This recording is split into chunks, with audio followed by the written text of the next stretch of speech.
Today I'm taking a look at the Topec 13-piece golden screw extractor kit.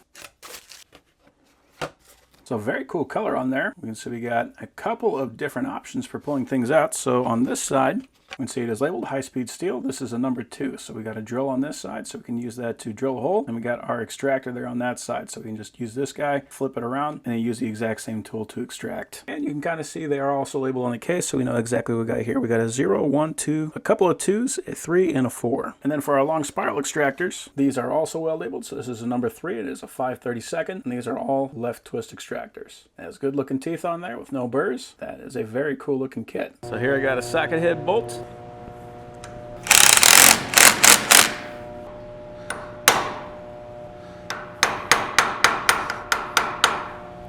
Cool. That locked onto there, no issue.